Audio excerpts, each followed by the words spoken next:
trying to figure out ultimately what is. It's still a mystery as to why it took them.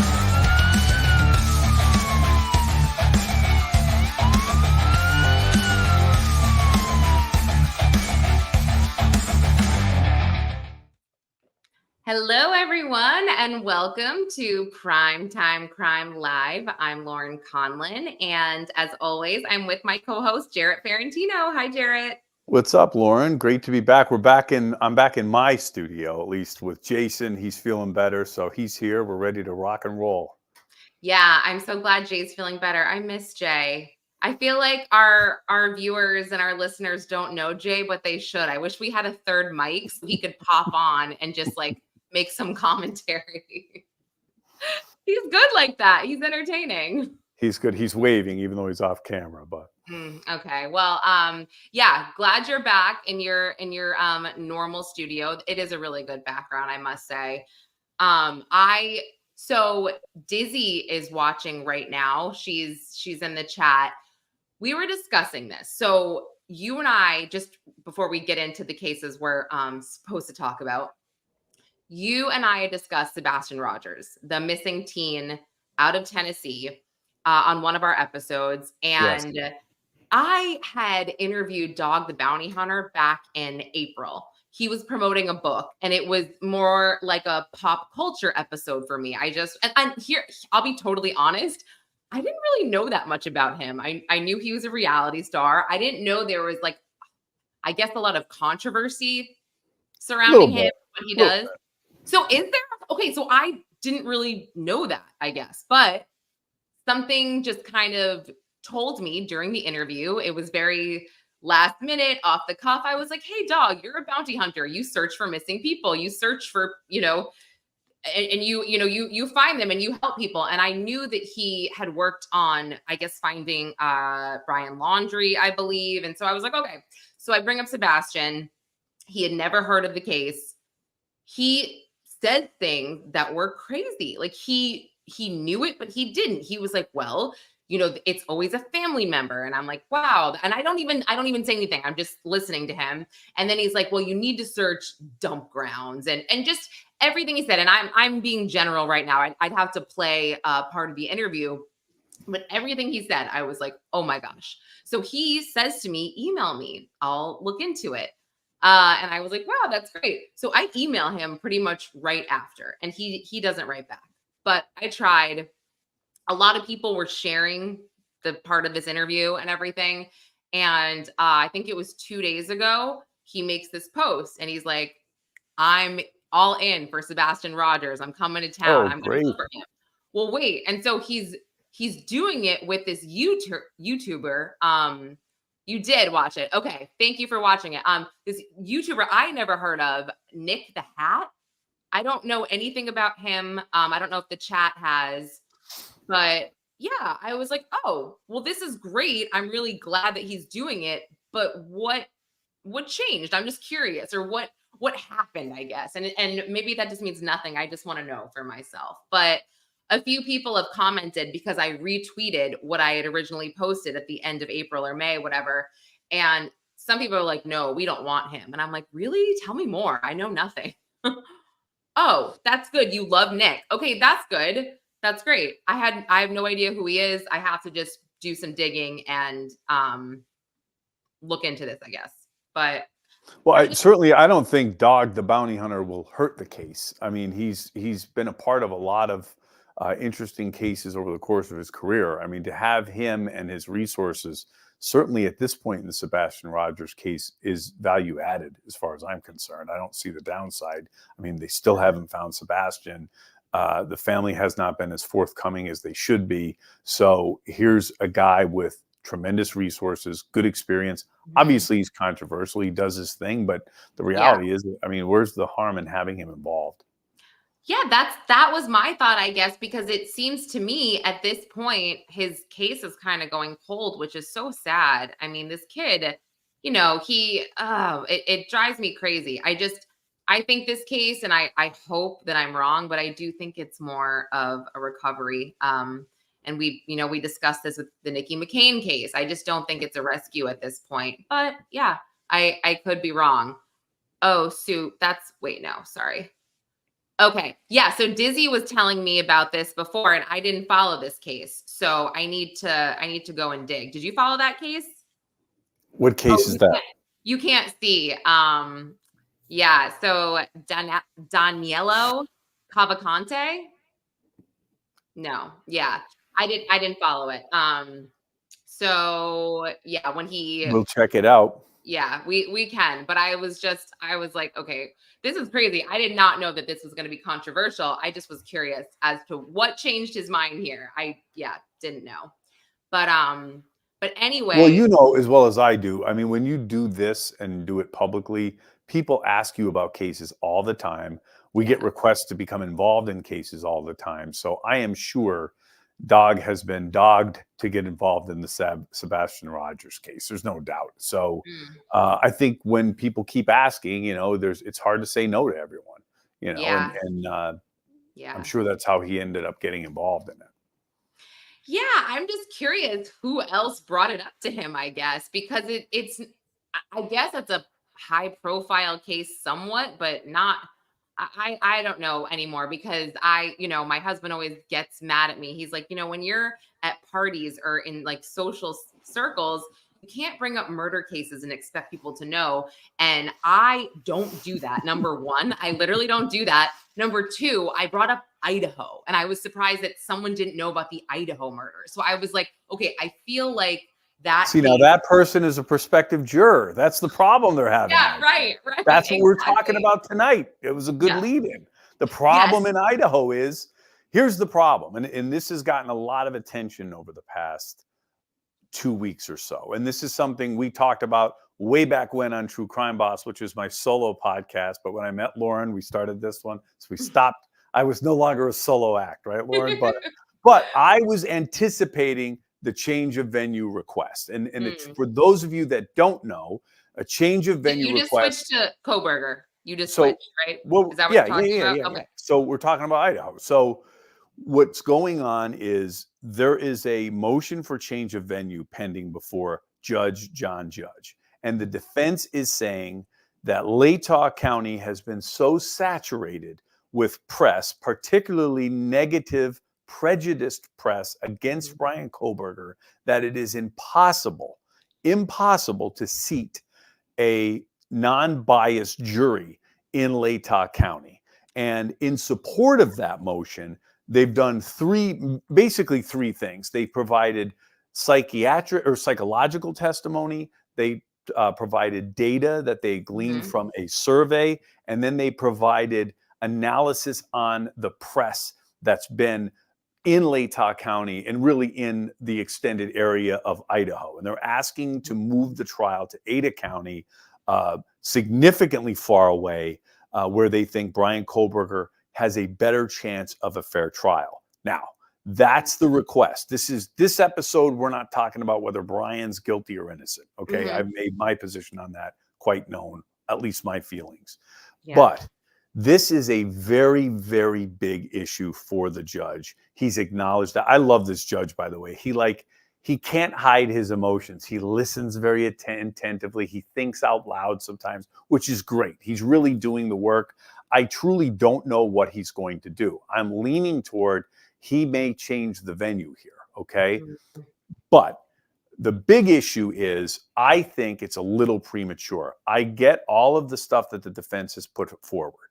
The prosecution saying the people of Latah, number one, can be fair and impartial, can try this case. They're the folks that have lived with this case. They should be the ones to hear it and assess whether or not Bryan Kohberger is guilty. It's inconvenient to move it. We need to move. Everybody's going to have to travel all the way out of the county.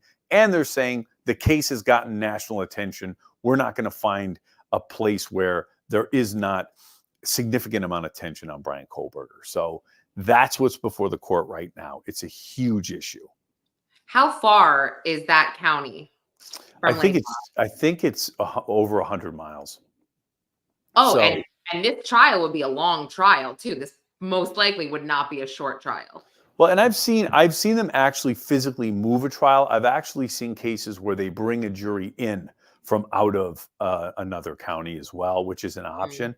But I still think, despite, and we could talk about what's being presented, but Mhm. despite all of this, okay, I've done these things. I've dealt with change of venue requests, okay, Mhm. and in some respects they were tougher than the Kohberger one because the press was contained largely to one county and we're just fighting over one county. We didn't have necessarily the national scope of the Kohberger case. So Mhm. and primarily I was in Luzerne County, Pennsylvania, and when you have a case that was on the cover of the newspaper 30 and 40 times, and everybody's making this case against this particular defendant, it's hard, but I've been able to overcome that challenge. But I always would say to the judge, it's premature to ask for a change of venue before you even brought prospective jurors into this courthouse.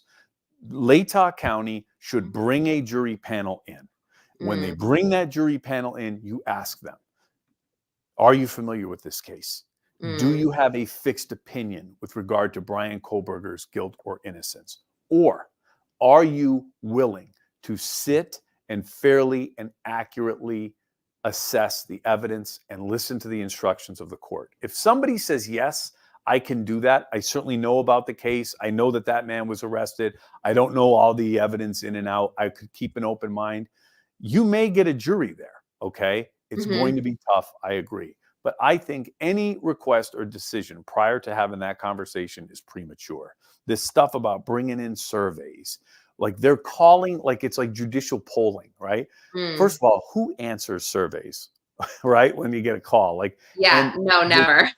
they're taking these crazy answers like, if he's acquitted, I'll burn the courthouse down. And they're highlighting it in red, or highlighting it in yellow, circling it in red, underlying it, saying, people will burn the courthouse down. Or some people call, this MFer is guilty, and hang up the phone.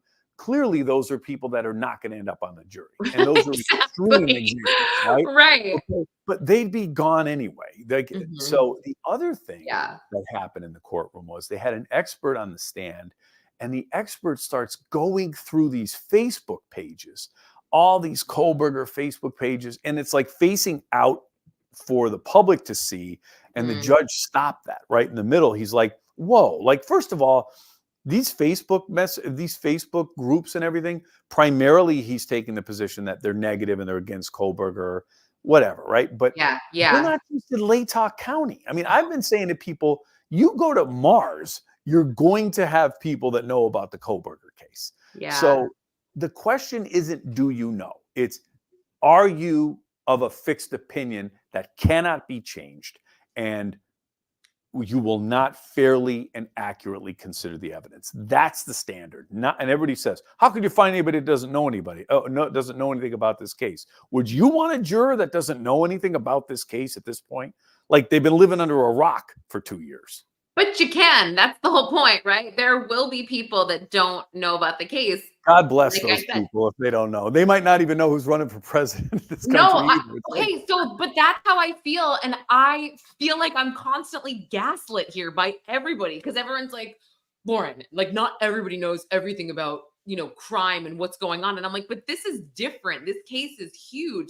well, This our fans really." better know. And you have to get Yeah, hit with a shovel to not know that Kohlberg with that case was huge. And it was like over a Thanksgiving holiday. Like but let yeah. me ask you this. Let me ask you this. So if you don't know about it, here's what it means. All right. You don't you basically don't watch news. You don't read newspapers. You do not go online. Mhm. You may or may not have a television. You may or may not have somebody tied up in your basement at that point because I don't know how you're filling your days if you don't know. So I wouldn't want someone who's clueless as to what's going Right, on in the world. right. Like, do you think there's anybody in Idaho that doesn't know about this case? No, I think you're right. I think people in Idaho, they have to know. And I think what was different about this case too is that I think that we look at News Nation at this point. It's a channel or a platform that really covers crime. That's where, every crime story is covered no matter what on their primetime shows. You have CNN and you have Fox, you have MSNBC. They don't normally cover crimes for an entire 30 minutes like News Nation does. However, at the time of Idaho, I was doing Lawrence Jones on Saturday night on Fox News, and I didn't do Lawrence for about 6 weeks because he was going back and forth to Idaho. And this was prime time. This was literally 9, 10 p.m. And I was like, wow, this is a huge story. It's a huge story. It's So, Lauren, I was doing Good Morning America 7:30 in the morning, breaking down motions in the Kohberger case. I mean, that's big. Like that, if they're covering that at 7:30, mhm, there is tremendous interest in this country and internationally. So here's the thing. Many of the arguments, my point is this: many of the arguments that the defense is making, if I'm Bill Thompson prosecuting this mhm, case, I'd be like, 100%, I agree with what they're saying. That does not necessarily mean we will be unable to get a fair and impartial jury. yeah, So how can you dispute? Like, one of the things the defense claimed was, there's never been a story in the newspaper about the fact that Bryan trained his dog. Like, wait a minute. So, what? and I know the point. I know the point they're Oh, making. The point is, nobody's writing anything favorable about Bryan. All of this coverage is negative. All of it paints him guilty. The reality, yeah, I get it, but that's what happens when you're on trial for murder. I mean, right, like, but again, the way it plays out in the courtroom is, there are jurors. Here's how most people look at this, though. Most people are aware that it happened. mhm, Most people understand that Kohberger's arrested. They don't necessarily know whether or not his phone was pinging off King Road. They don't necessarily know what time he left his house in Washington mhm, State. So, like, the minutia is largely unknown to most people. I think, and we were on Dan Abrams' Friday night, and one of the point I got asked I was asked the third question. So, like, all the good things I wanted to say were said by everybody else. So then they said, what do you think, Jared? I was like, in addition to the fact that people may have an opinion, here's where I think you might have a problem. The university is a large employer in Latah County. Okay. mhm, Then you have the police departments. Then you have the community itself and the businesses that were involved. You're going to have a problem finding jurors that don't have some connection to a witness or to a place in the case. Because in addition to having preconceived opinions, you mhm, ask jurors, here's the list of prospective witnesses in this case, and you go through the list. Okay, whether you're calling these people or not, even if a person's going to be referenced, you're going to say to that jury panel of 150 people, and they'll bring in more than that for this case. Do mhm. any of you know Lauren Conlon from Manhattan? And then 45 people raise their hand. Yeah, I buy something off Lauren every day. It's a small town.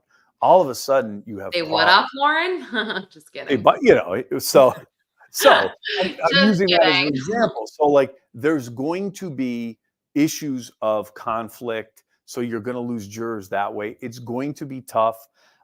I Mm, don't know what's going to happen. I still think, and I think the defense has done a great job. This is cutting edge stuff.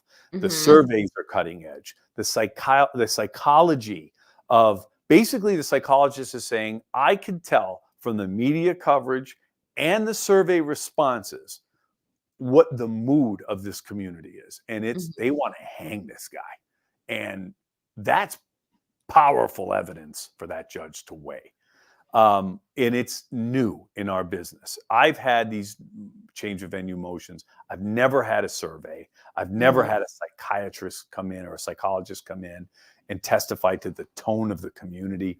Yeah. So the judge has a lot to think about. And this is one of those things that could really turn the case on its ear. And again, it's not about whether or not Kohberger is guilty or not. This is Yeah. about whether or not he's going to be able to have a fair trial. And his lawyers are right. He deserves a fair trial. He's entitled to a fair trial. If that town is they call it corrupted by the media and the Mhm. coverage, then they should either move the trial or bring a jury panel in from a neighboring county to address that.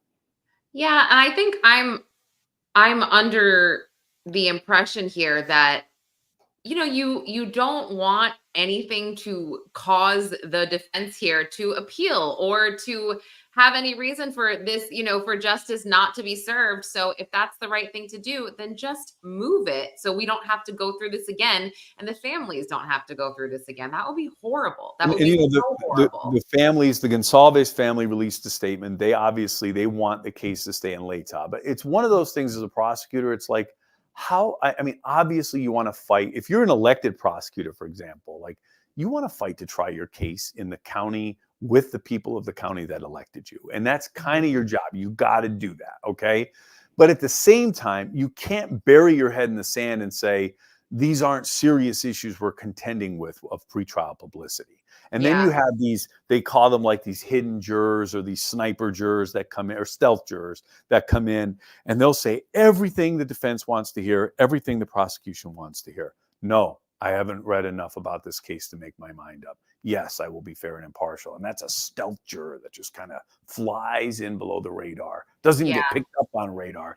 And all of a sudden, you got a son of a bitch in there who's just like grinding your case, into ruins, right? And Yeah. that's a problem too. But that's a problem in every case. That's Yeah. not something.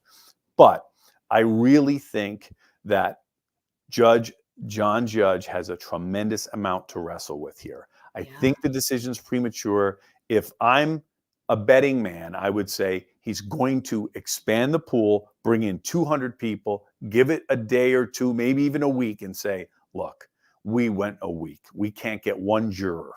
We're going to move the trial, and we're going to move venue. And I think at that point, he's covered. The prosecution feels like, hey, we tried. And if people say, oh, that takes time, that wastes time, I keep saying it, like, we can't rush this thing. It's going to take time. When is he expected to rule on this? Within the next 2 weeks, I believe. The other thing is, if I'm a prosecutor and I feel strongly in my case, I know we said we can't try this case on Mars. I'd be like, I'm willing to try this case on Mars because I feel strongly enough, whether it's Latah County, Luzerne County, I have a strong case and this guy's going to go down wherever we end up. Oh, this is a good question from Taryn. Do you think they'll sequester the jurors? I mean, do they do that anymore? I feel like I Yes, haven't heard of a case where.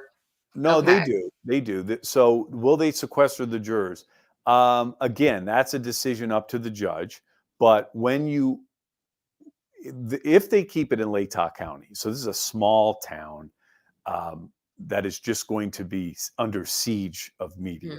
So in an effort to protect the sanctity of those jurors, I would think it's probably a pretty good bet those jurors are going to be sequestered. If it's in Latah, what if it goes? I think anywhere. County? I think anywhere you're going to have to Okay. sequester jury. So, and the goal of that sequestration is you're now going from protecting all of Latah County from being tainted by the media onslaught to having to protect these 12 individuals and say, and look what happened in Murdaugh. Look at the problems they're having now. And their problems came from the jury clerk.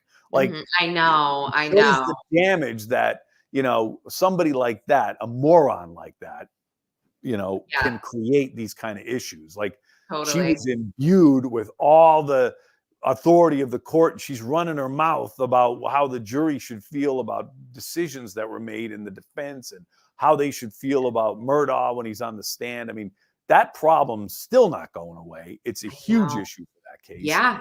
The second I heard about Harpoolian driving in low country, he said, I took my Mercedes, I was driving through low. I'm like, oh man, this is going to be a problem.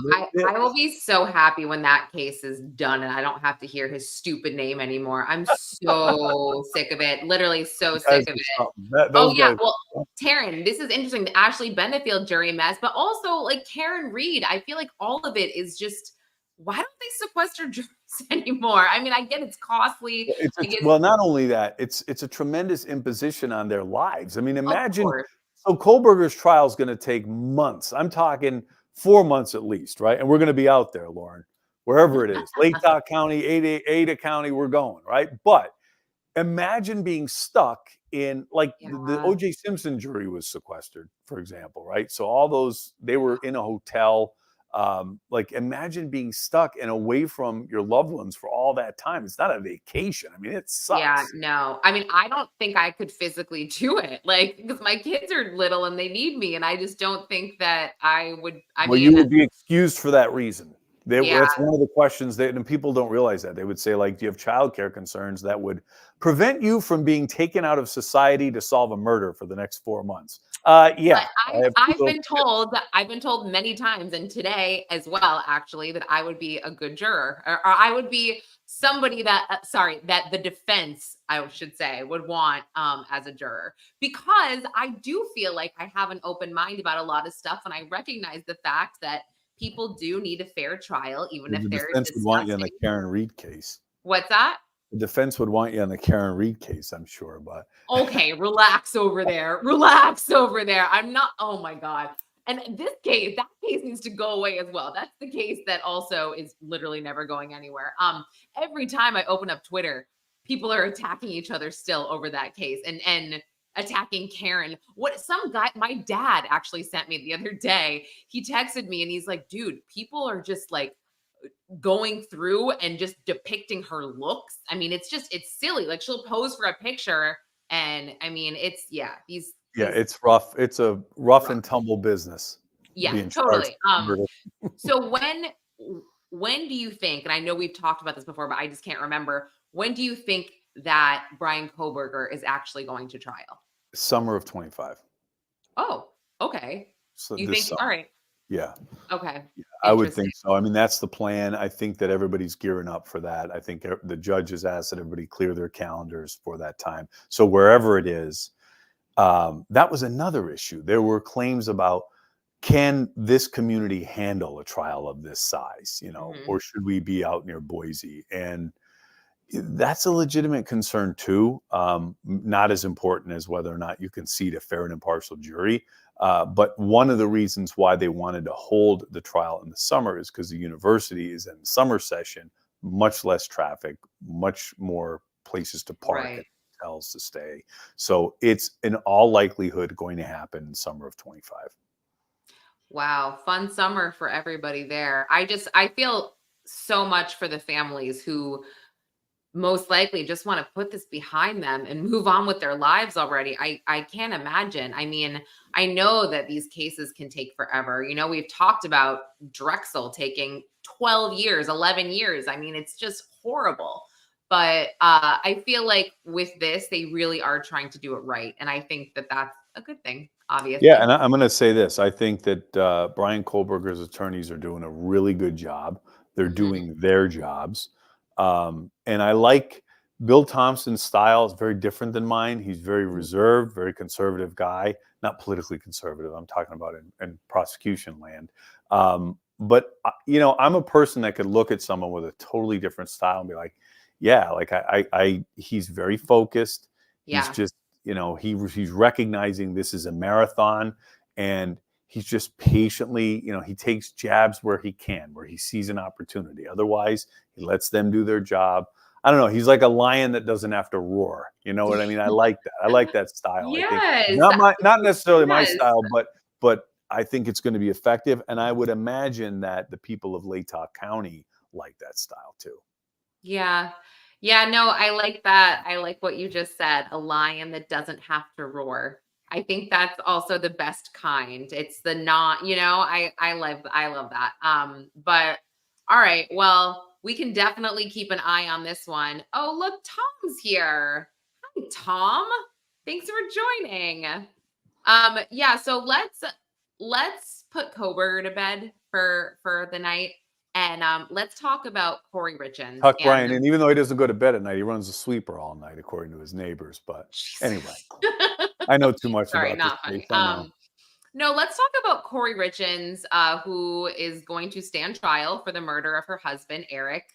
And this case specifically, I had not been following this case from the beginning, but I went back and I was doing some research and I listened to a bunch of podcasts about it as well while I'm sifting through papers and Dizzy's amazing Discord server. God, you have everything, Dizzy. You are just the best. Um, but it's just crazy because if you hear certain witnesses on the Dateline episode who are like Kouri and Eric had this amazing marriage, and Kouri was essentially a genius whose business was thriving and this and that. And you're like, okay, when you don't know anything about the case, you're like, oh, okay, this is interesting. And then by the time you're done with it, you're like, wait, okay, not even a little bit. She had a boyfriend. I mean, my mind was just blown at, I guess, I don't know if it's called misinformation or it's just different Every one of these perspectives. cases, everybody that gets murdered had a smile that lights up a room. Like, chances are, if you have a smile that lights up a room, you're going to end up in a burlap sack somewhere. Like, why does every murder victim not, I'm yet to see a person who has a smile that lights up a room. Maybe, and I know a lot of people, and I know a lot of people who smile a lot. So like those people end up, it's always Right now, I'm that, trying and not then, to smile. or it's always they had the perfect marriage. Like, that is a death Yes. knell. Like, first of Mhm. all, let me tell you something. She was having an affair. They were financially in shambles because of what she was trying to do with real estate. She Yeah. tried to poison him more than once. They were a couple of clicks away from the ideal marriage, okay? This is not something that Thank rears its head the night she tries to poison you. This is someone who is motivated by greed, motivated by arrogance, narcissism. She was having an affair. It's a dual motive too, by the way. People kill for money or love, right? She had like the double barrel shotgun going. She was Well, having an he was affair. more valuable to her dead than divorcing him, basically. And don't Right. forget that he put everything in his sister's name as the I think he basically everything was going to his sons and his sister was in charge of the estate and Kouri had nothing to do with that. And I'm not sure if she knew about that. I'm not certain because he Well, definitely he didn't knew. tell her that. So she poisoned. The allegation is that she Mhm. tried to poison a sandwich that he Yeah, took on on Valentine's Day. Valentine's Day. Mhm. So, okay. So, a couple of things about that component of this case. Number one, I got into an argument as to whether or not that sandwich poisoning is going to come in for the homicide prosecution.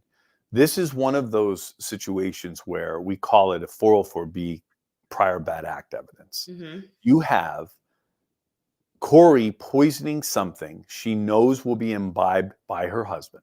Mhm. She prepared it. She gave it to him. He took it. He took ill shortly after. Yeah. There's no other source of it. He says in the moments following his illness, he believes she's trying to poison him. Okay.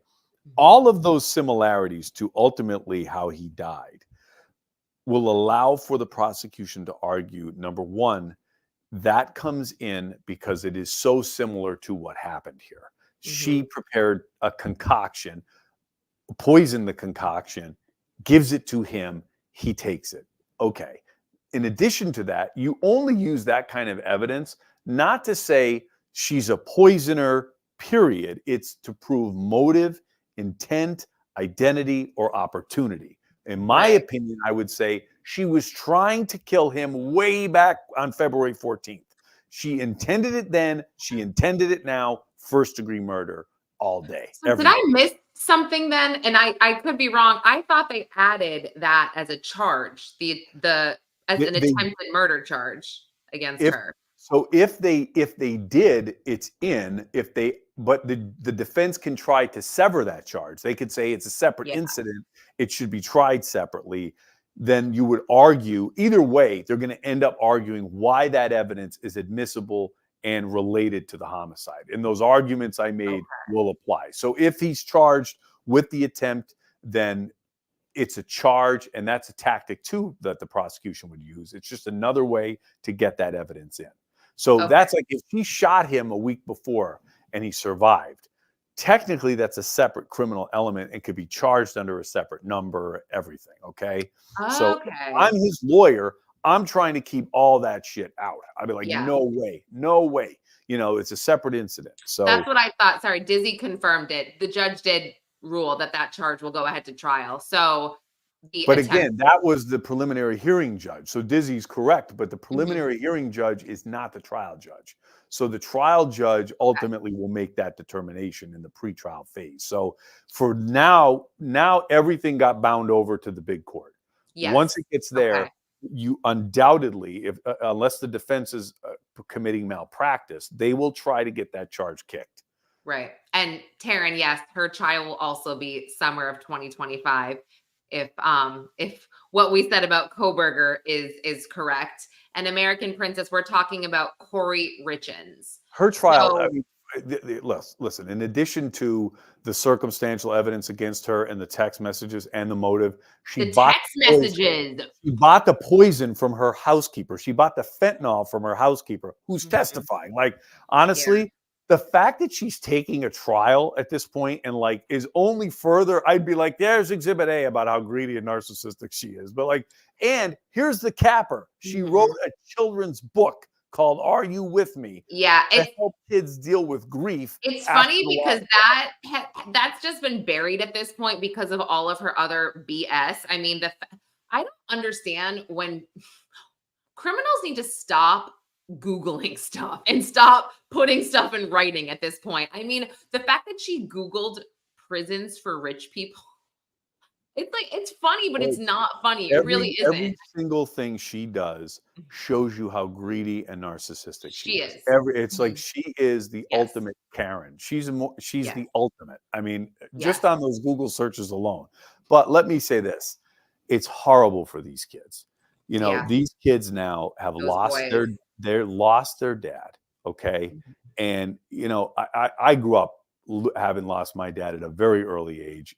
You never, I'm 46 years old, you never get over. There's not a day that goes by you're like, I wonder what he would think, or I miss this with him as I'm a dad now. Like, that is so tragic that, you know, all of these things that are so obvious and almost like funny to investigators, funny in the sense that it's like these pieces of evidence are so compelling for her guilt, but in the end she exploited her own kids with that book.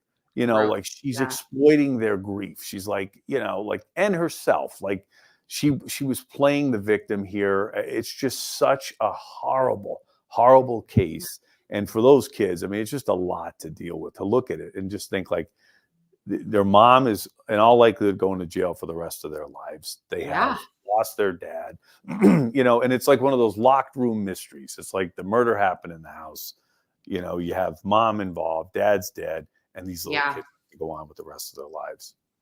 Yeah, no, I mean, it's like I said, I wasn't really following it. I knew about the case because I mean, the headlines were insane. Obviously, she wrote a children's book, but she actually killed him. And so that's when I would catch a headline here and there, but I really dug into it last week and this week. And I was just like, wait, this case is crazy. She just made it worse for herself as time went by, including being in jail, with her note, the walk the dog for her mom. Like, it's just, she keeps obviously digging herself deeper and deeper, and she's not getting off. I firmly believe she will be found guilty and she will be in prison for the rest of her life. And I always say too, there is a special place in hell for poisoners. To think the level of planning, like one of the most shocking things about Kansas moms and some of the other cases we've covered is the level of planning. Like, yeah, I understand and I've had cases where in a moment of rage, somebody shoots somebody or stabs somebody or whatever. I mean, when you're laying next to someone at night and you try to poison them on Valentine's Day, and then months later, you finish the job and you know that this is a horrible death. And we had a famous case in northeastern Pennsylvania years ago, and I actually represented the family of the victim, Joanna Curley. It's a famous case. You can Google it, but it was a poisoning case that had investigators baffled for years. But I remember growing up and why were they baffled? Sorry. well, because they were, number one, they didn't know how Robert Curley died, and they didn't know who then was poisoning him at that So point. it was his wife Joanna that was poisoning Joanna him, Curley, but yes. investigators couldn't figure it out for a while. And for some time they could not. And then I think the case was reopened. And I'm talking, this was the late 80s, early 90s. And I was a kid looking at this. And I just remember being acutely aware of man, how brutal is it that someone she was poisoning his iced tea that he was bringing in his thermos to work. How like diabolical. Get the poison, administer the poison. And she actually poisoned him in the hospital when he was dying. She brought him more poison and fed it to him. Like that's, What? think about the diabolical nature of that case. And any poisoner, like at no point does your conscience say to you, maybe we should walk this back. You know, when you're Yeah. watching your husband playing with the kids or like this money stuff, like you figure it out, get divorced, go find Yeah. another.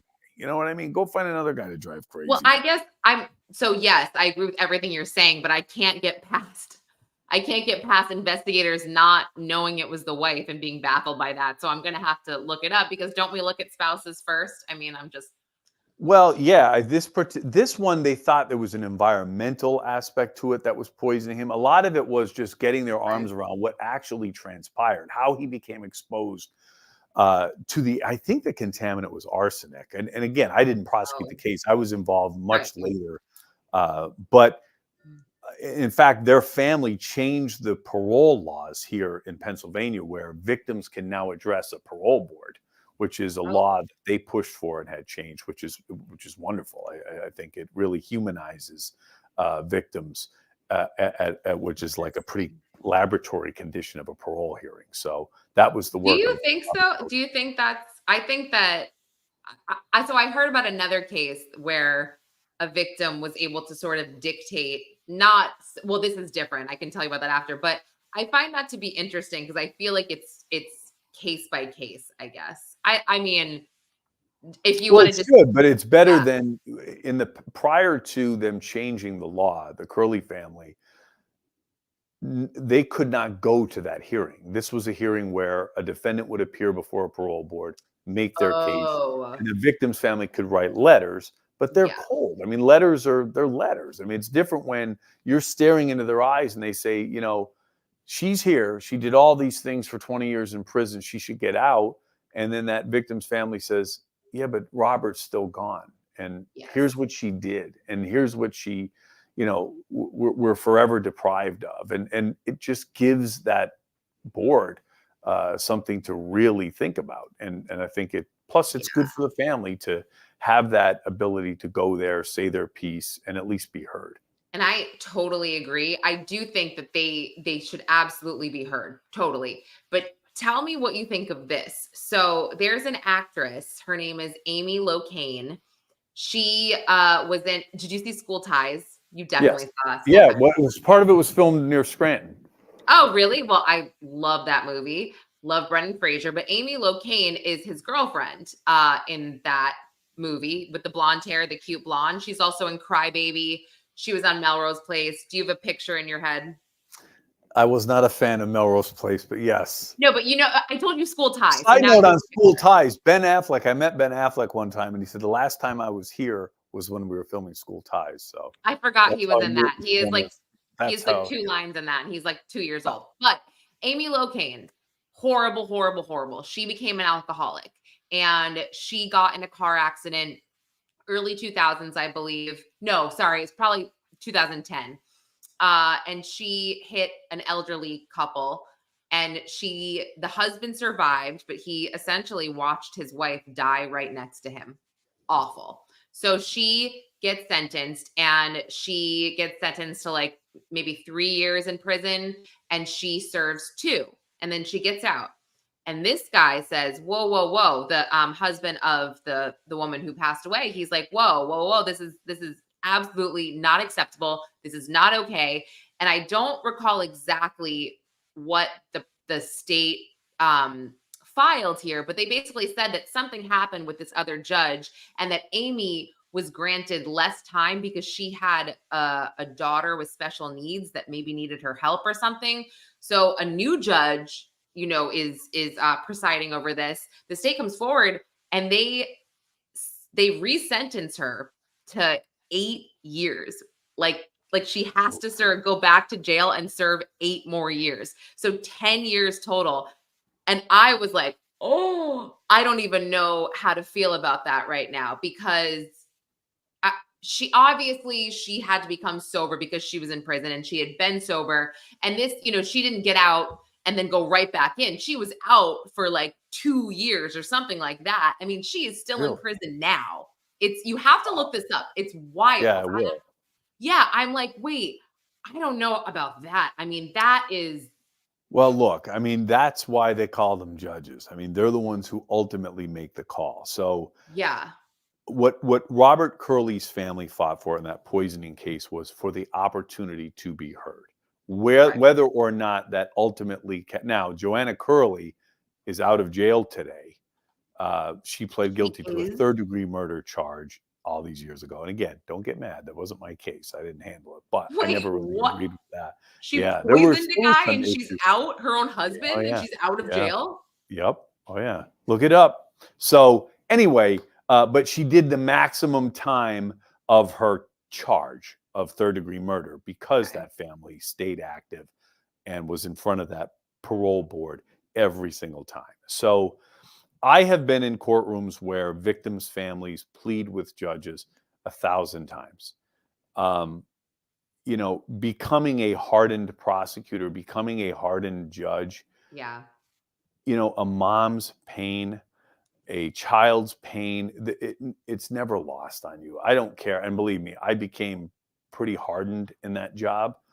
Mm, But it would kill me, to be at that part of the case where you just fought, you got the conviction, and now a mom has the opportunity to be heard. And it's jarring. It's tough. We did, I was just over the weekend going through some files I have and reviewed a victim's impact statement from a child whose father was murdered. Still to this day, I can't read it. And oh. yeah, there's Joanne Curley. How Yeah, about sorry, I'm that? pulling her up while you're sorry. Yeah. I just had to look this up. Because Yeah. Dizzy, when she heard you say that she was out, Dizzy's like, "Did he die?" And I'm like, I He I died. Yeah. understand that he He died, died. and now I'm saying, "Oh yes, he died." He died. Um, So she completed her 20-year sentence. Oh my God, sorry, for poisoning her husband with lacing his iced tea with rat poison. He yes, died in September 1991, but it took, oh my gosh, 5 years for investigators to piece together this case. They charged Joanne in 1996. She pled guilty that year to third-degree murder, admitting she put the poison in her husband's tea. And she said she started poisoning him just 2 months after the wedding. I yep, don't get why. over a life insurance policy. What? Yeah, it's a Wow. wild one. And so that was my first exposure. And in 1991, I was 13. So I followed that case so I was 13 years old watching this stuff. And I Yeah. remember saying, like, how diabolical do you have to be? In 96, she was charged. I was a senior in high school. So anyway, you guys did the math. Figure Yeah. out what the Yeah. You already told us how old you are, just Oh, FYI. yeah. You already said it. So, So, I yeah, don't that's not really a secret. I don't care either. I tell everyone how old I am, but ew, that's disgusting. I guess I'm just confused at how did they come to the conclusion like, yes, you murdered your husband, you poisoned him, we're going to charge you with third-degree murder, even though you went to, like you said, you took all the steps here to buy the poison, to plan ahead. I mean, and now you get 20 years. How does that work? To me, I don't know what factored into the ultimate decision. Okay. I don't know the strengths and weaknesses of the case. But the prosecutor that did that case, former Judge Peter Pawlowski, was a tough prosecutor. I Mhm. have to believe that there were issues with that case ultimately that Right. led them to the plea. Um, Again, I don't know the ins and outs of the prosecution other than my role was very limited, Is that DA provided some still alive? assistance. Yeah. Oh, yeah. Yes. You should But ask him. I'm so curious now. Can you ask him? I will. Yes, Can you I'll get ask him him. on the show and be like, why I'll did ask you do him. that? What was going on with that case that you had to give this woman? This woman is this He what has a are podcast, and if it was his they? case, he would have done a special on this one. I think the case spanned 2 DAs too, if I'm not I mean, mistaken. she looks evil. I'm sorry. She really does not look like a nice woman. And clearly we know she's not a nice woman. So that's Well, we could do a special on that one someday. yeah, you should definitely get a hold of him. I have so many questions. That's crazy. This is random, but I came across this case, and if anyone listens to The Outlier, I did an episode. There's not much information. This young kid, 19 years old in New Hampshire, where I'm from, he was shot in his bedroom over Labor Day weekend in 2020. Never found the killers, but investigators came out on August 26th, whatever, a week ago, and they had new information about the case, and they're offering like $1,000 reward, which, I mean, I don't know. I feel like $1,000 is not much of an incentive for people to come forward, but you never know. But they're like, oh, we now know it was 4 masked men and we have a getaway vehicle, but they just don't share any other information. And it's just like, we don't know who called 911. Someone called 911. He had 2 other roommates. We don't know who called it. We can't hear the call, obviously. It's an open investigation. It's just so tough when you're asking the public for help, right? But you're not giving them any information. I think it's more like, hey, if you know something and if you know someone who was involved, come forward. Well, what I find is weird, I did some digging after I did the podcast episode, and I found that what I believe to be, I'm this close to putting it together. His father had some drug charges and was recently had a meth charge against him in 2020. But when I did a background check, nothing came up. And I know I had the right person. No criminal charges. So I couldn't even find the case number. Is that what would cause that? If I saw an article from like the New Hampshire, whatever attorney general site saying this guy made a plea, he's in jail for 84 months, but I can't find anything about him being arrested or charged. Well, I mean, if he made a plea, perhaps it's logged incorrectly. I mean, I've had cases where I've known a defendant, I've prosecuted a case and can't find it on our state DOJ system because I mean, insert reason here. There's a hyphen in the name, there's something. So if he was tried or pled, what's that?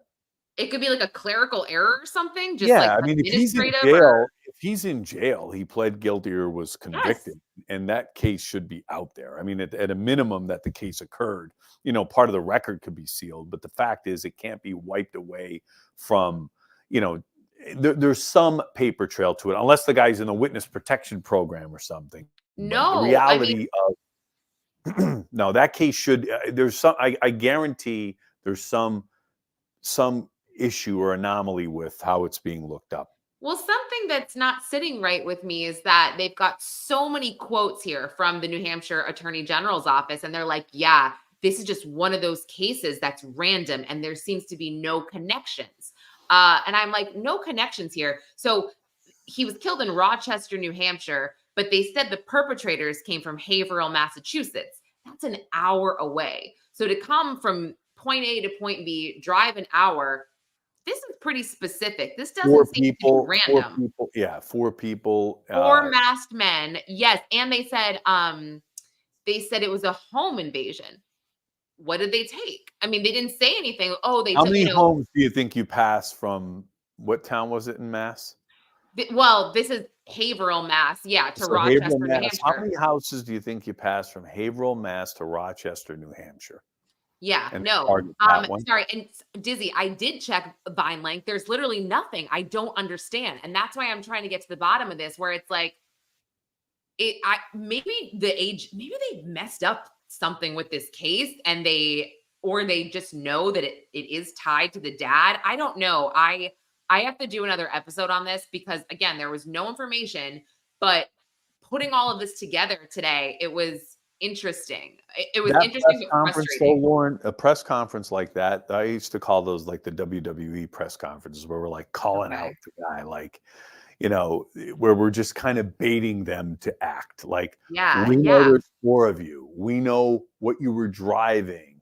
We're offering $1,000. Like, the reality is, they got to wire up on somebody. They're listening for phone calls. One of them's probably incarcerated somewhere, and they're going to be listening to their jailhouse calls and say, oh my God, you see, they're looking for the guys responsible out in Rochester. Like, they're trying to kick up some dust on that case.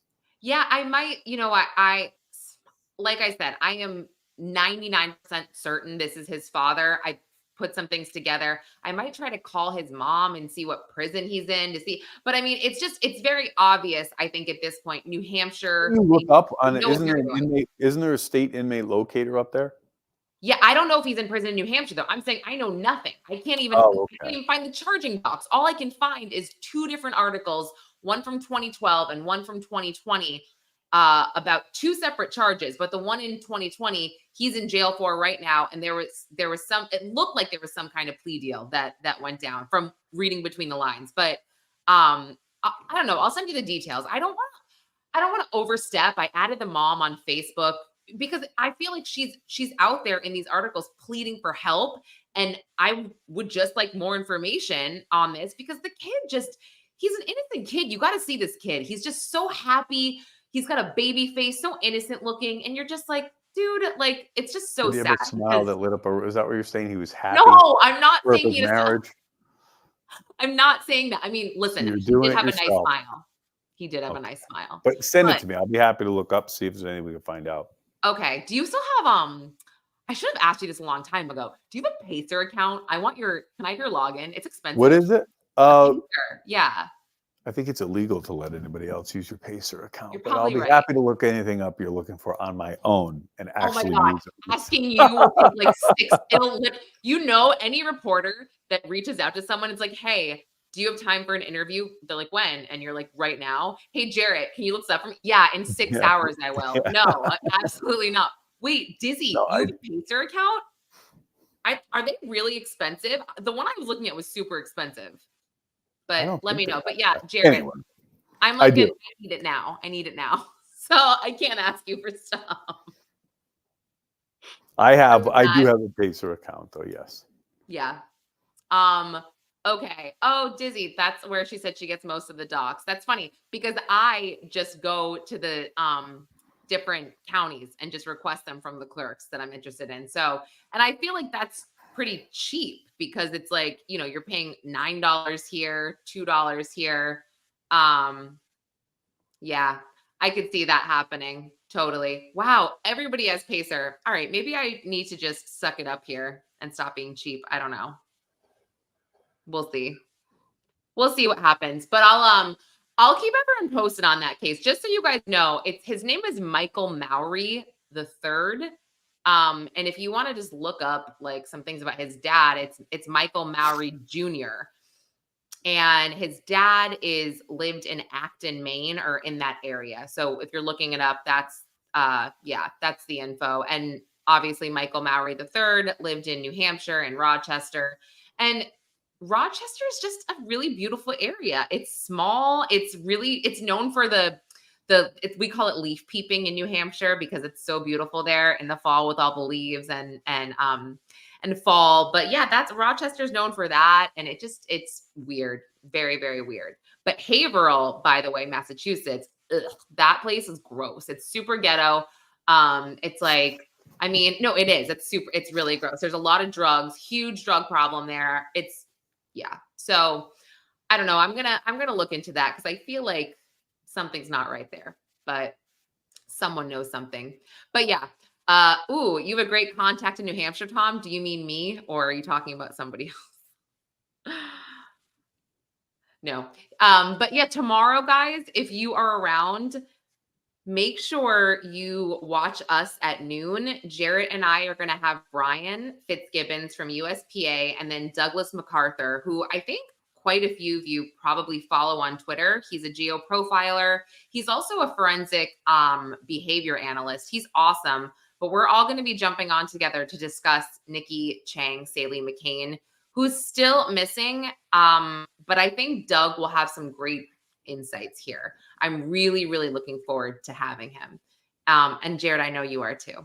Yeah, it's going to be a great conversation. And I certainly have some questions for Doug too. So yeah, me too. And I guess I'm just feeling like I don't live in the area, the Redding, California area, obviously, but when someone's missing like this, don't they usually have the dive teams in the water? And I mean, we haven't heard of any of that, right? Like nothing. I mean, yeah, usually if there's some connection to the water in the case, I don't know.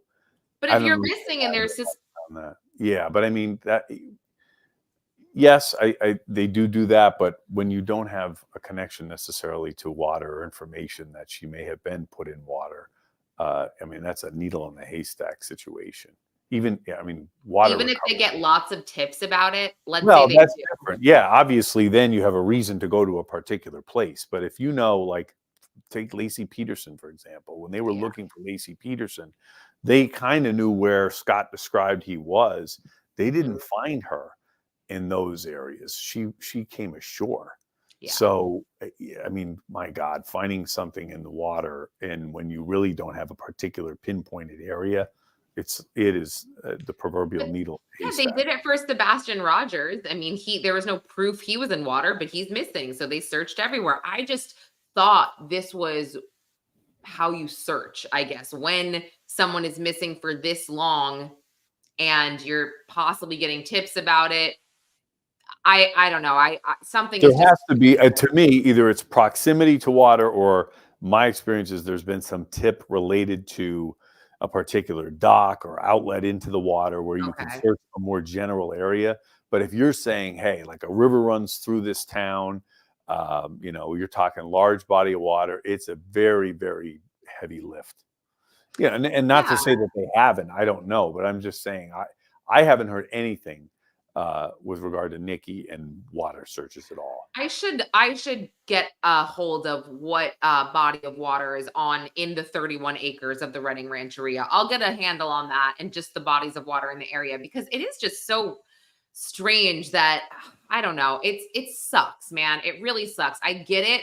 Like it's 31 acres, which maybe is not that large of an area, but nobody can search that area. I mean, except for law enforcement. It's just it sucks. It just really sucks because if that was me and that was my family, I probably would be out there every day for, a very long time until I touched and scoured over every single piece of land. So, yeah. I guess we'll get a handle on that tomorrow, but I'm really really excited to have Douglas and Brian on with us.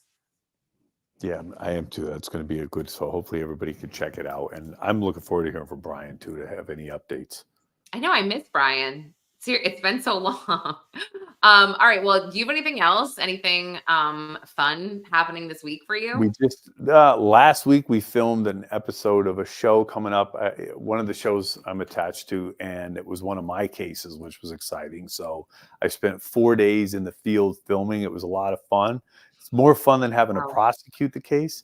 But we were at our old courthouse for the first time since I retired, kind of. And we Aw. filmed at my office and at the house at the crime scene. So it was a lot of fun. So that's why we didn't do any videos this week. I was like videoed out. I So, but it know. was No, good. It I was get it. I get it. Don't worry. And like I said, I felt all out of sorts because my kids don't go to school anymore. I guess New York is like so liberal, but they're like the kids need to rest for a really long time to recharge. So here we are. Feels like the middle of September and they're not in school yet. So yes, with my kids going back to school tomorrow, I feel like I can focus and yeah, I can finally just get down to business on some things I've been putting off for a really long time because I feel like I'm doing stuff, but I'm being careless about things. Like I'm not you know what I mean? Like, I'm not taking the the time routine's better when they're back in school. I yes, mean, it's nice yes. to have them this summer, but the routine is better. Like everybody's up earlier, everybody's up and running. I don't know. Mhm. I like the routine. I like the fall here too. It's really nice. So Yes. No, I'm doing things too fast. I'm being hasty. I mean, we had parent teacher conferences today and I'm sitting on the Zoom and I'm like, "Where's the teacher? Where's the teacher?" And they call me. They're like, "You signed up for in person." I'm like, "No, I didn't. I just straight up gaslit." I'm like, "I didn't. I probably did. I probably did. I probably completely fudged that up." But I sat there and I argued. I'm like, "I did not. I did not. You guys messed this up." Oh, Taryn, this is just a quick question for Jarrett. Speaking of filming, Jarrett, what are your thoughts on the 2020 show coming up? Would you let a client do that? And Taryn, you're referring to Karen Reed because it's airing Friday night. so It looks what is the crazy. question? I said, so speaking of filming, quick, what's your thoughts on 2020 show coming up? What was the last part of the question? I can't read Well, it. she's saying, would you let a client do that? But Well, first of all, I have an affinity for 2020. I've done a couple 2020 episodes. So I would be sitting there. And if the client was asked a question that they shouldn't answer, I would throw my shoe across the thing. I like wouldn't, with, I with would, this, here's the thing. When it comes to that case, it's a great question. I would not let my clients be interviewed prior to their trial. So it's prior to her trial. Once again, she's headed to trial. Although Karen Reed has sat down and has been interviewed before, she's been interviewed on the courthouse steps. This is such a surreal experience to me. I don't see anything to gain from that. So my advice to my clients would be no, you're not going to go on 2020 until after you're acquitted. So that's the well, way I what I would was tell going to say is that, Taryn, I think, I don't know how it worked with paperwork, with whatever she signed, but they did start filming this obviously before the trial, and they had an agreement that it was not going to come out until after the trial. I don't know if there would be any verbiage in that contract like, hey, if there's a mistrial and we have to do this again, can you hang on to this and not air it? I don't know, because I don't know if they were necessarily expecting that, if they addressed that or whatever.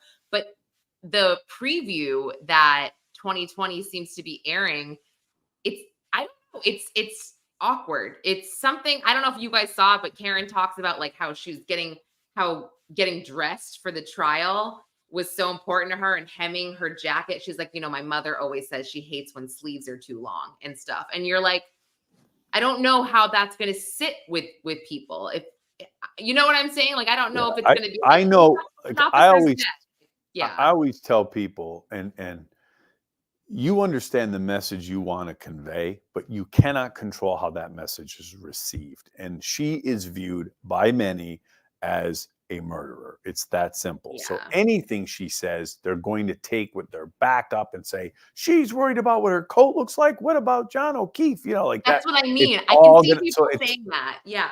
none of it's good. Like nobody watches that and they end up on the jury and acquit her. It's like I don't know what the goal of that is, quite honestly. Now, and I've had clients who were part of 2020 interviews. I've been on that show, and the reality is like we're conveying a message. It's not pre-trial. We're telling a story that people are interested in, but I'm not trying to sway the jury. It's long after that fact. Hmm. So, Yeah. when you try to use that as part of your strategy in your case, I don't like it, because the Yeah. decisions of the judge or the jury are the only ones you need to be concerned about pre-trial.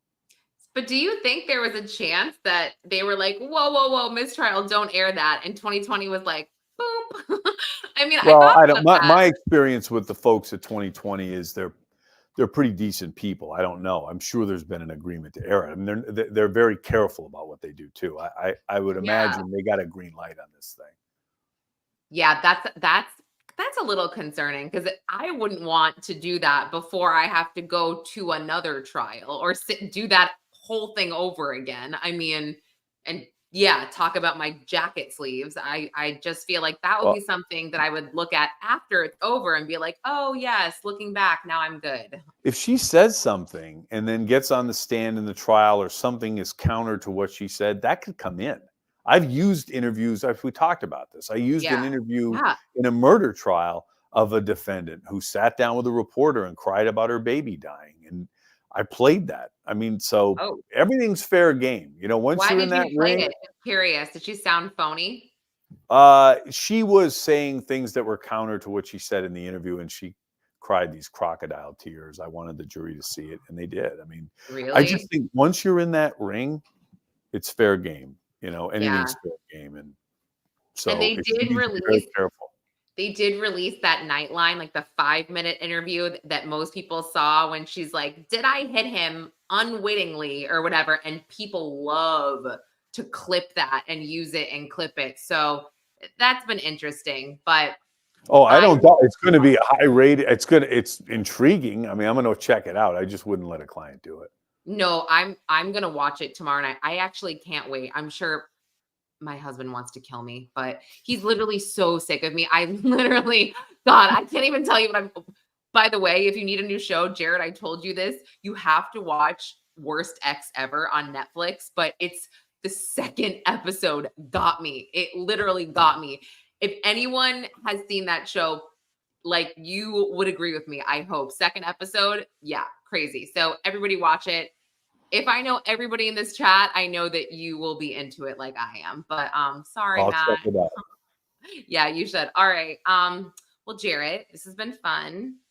See you And tomorrow at noon Eastern yes, time. yes, I'll see you tomorrow at noon Eastern. Everybody mark your calendars, get a notification.